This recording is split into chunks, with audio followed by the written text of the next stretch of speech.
Et alors on l'a dit, hein, vous avez différentes formules, plateformes adaptées pour chaque sport. Là ce que vous mettez en avant pour l'instant c'est footclub.be, ça s'adresse évidemment aux clubs de foot. Là aussi en fait ce sont des formules adaptées qui sont livrées clé en main, c'est ça? Avec un peu selon les desiderata des clubs? Oui, c'est ça. Alors l'idée, c'est de proposer une plateforme qui réponde aux demandes des clubs de différents niveaux. C'est pour ça qu'on propose plusieurs offres. Une offre de base gratuite, une offre intermédiaire et une offre avancée qui propose aussi, en plus de la gestion d'un site internet, des outils de gestion. On sent que les clubs ont parfois un peu de mal à passer le pas au niveau numérique. C'est encore compliqué pour certains? Oui, tout à fait. D'ailleurs, c'est en partant de cette constatation qu'on s'est dit qu'il fallait proposer quelque chose. Effectivement, les clubs ont une forte résistance à passer au numérique. On avait un peu l'intuition qu'il devait y avoir des raisons techniques et des raisons financières derrière ça.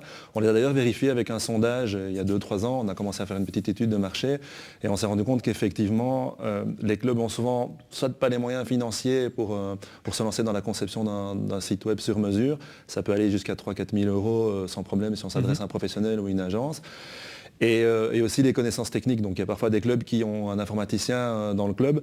Le problème, c'est que parfois on dépend d'une personne et si cette personne n'est pas là ou si elle quitte le club se retrouve sans personne pour gérer. C'est le problème du bénévolat aussi bien souvent. Voilà, tout à fait. On a vu que dans les clubs du Brabant Wallon qui ont adopté Foot Club, le RJ Wavre notamment, ça a l'air de fonctionner assez bien en Brabant Wallon, derrière justement un des clubs phares. Oui, tout à fait. Donc il y a le RJ Wavre, il y a aussi la RS Jodogne, le RC Villers-la-Ville. Donc surtout des clubs qui utilisent l'outil, qui l'utilisent assez bien. Et je dois dire effectivement que le Brabant Wallon est une des provinces motrices. On espère que les autres provinces vont faire de même. Ce qui fonctionne notamment, qui fait le succès aussi de la formule, c'est que vous proposez des modules de résultats. Ça évidemment c'est hyper important pour les clubs, c'est parfois compliqué à mettre en place. Et là vous avez vraiment beaucoup travaillé là-dessus. Oui, c'était très important pour nous parce que comme vous l'avez dit, les gens sont bénévoles, donc ça doit prendre le minimum de temps possible dans leur vie.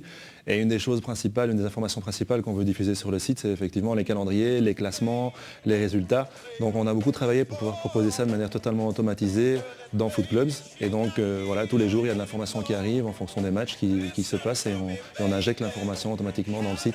Les gens n'ont pas à le faire eux-mêmes, donc c'est beaucoup de temps à gagner tous les week-ends pour mettre cette information à jour.